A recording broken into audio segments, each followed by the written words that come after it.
बिहार की राजनीति से इस वक्त की एक बड़ी खबर सामने आ रही है कि क्या केंद्रीय मंत्री चिराग पासवान और उनके चाचा पशुपति पारस में हो गई है सुलह।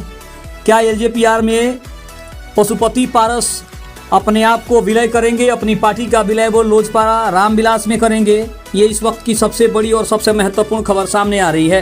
नमस्कार, मैं हूं संजीव सिंह और आप देख रहे हैं आप तक न्यूज। अगर आप हमारे चैनल पर नए हैं तो चैनल को जरूर सब्सक्राइब कर लें। बता दें लोक जनशक्ति पार्टी रामविलास के नेता और चिराग पासवान के चाचा पशुपति पारस ने स्वर्गीय रामविलास पासवान की जयंती के अवसर पर कुछ खास बातचीत की है।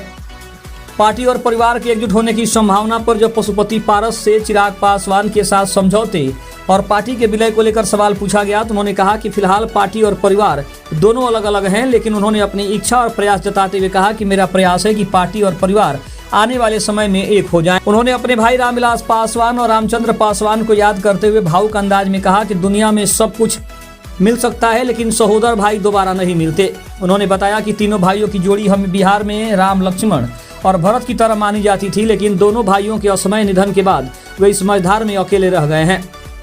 रामविलास पासवान के लिए भारत रत्न की मांग भी उन्होंने की है। पशुपति पारस ने रामविलास पासवान के 52 वर्षों के राजनीतिक जीवन और देश के 6 प्रधानमंत्रियों के साथ काम करने के अनुभव और उनके योगदानों को याद दिलाया। उन्होंने प्रधानमंत्री, गृह मंत्री और बिहार के मुख्यमंत्री से मांग की कि स्वर्गीय रामविलास पासवान को भारत रत्न की उपाधि से सम्मानित किया जाए। स्वर्गीय रामविलास पासवान की जयंती के मौके पर हुई इस खास बातचीत में पशुपति पारस ने उनके राजनीतिक सफर और व्यक्तिगत जीवन से जुड़े और कई महत्वपूर्ण बातें भी साझा की। उन्होंने बताया कि उनका जन्म बिहार के खगड़िया जिला के शहरबंदी गांव में एक बेहद साधारण परिवार में हुआ था। उनके पिता एक छोटे मोटे किसान थे और कबीर पंथ के बहुत बड़े संत थे, जिसके संस्कारों के बीच तीनों भाइयों रामविलास पासवान, रामचंद्र पासवान और पशुपति पारस की शिक्षा दीक्षा हुई।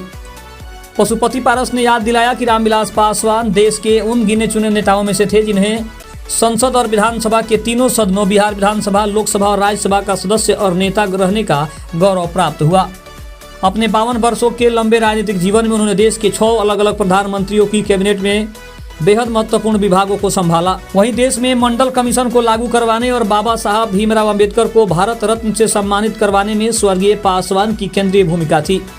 समाज के वंचित और शोषित वर्गों के लिए किए गए इन्हीं कार्यों की वजह से पूरे देश में उन्हें सेकंड अंबेडकर यानी दूसरे अंबेडकर के रूप में मान्यता मिली थी। जब पत्रकार ने उनसे आरा में हुए हालिया इनकाउंटर या बिहार के अन्य ज्वलंत राजनीतिक घटनाक्रमों पर प्रतिक्रिया मांगी तो पशुपति पारस ने इस पर कोई भी टिप्पणी करने से साफ इनकार कर दिया। उन्होंने स्पष्ट कहा कि आज वह भाई के जन्मदिन के अलावा किसी अन्य राजनीतिक विषय पर बात नहीं करना चाहते हैं। खबर आपको कैसी लगी कमेंट में जरूर बताइएगा। तब तक के लिए धन्यवाद। जय हिंद, जय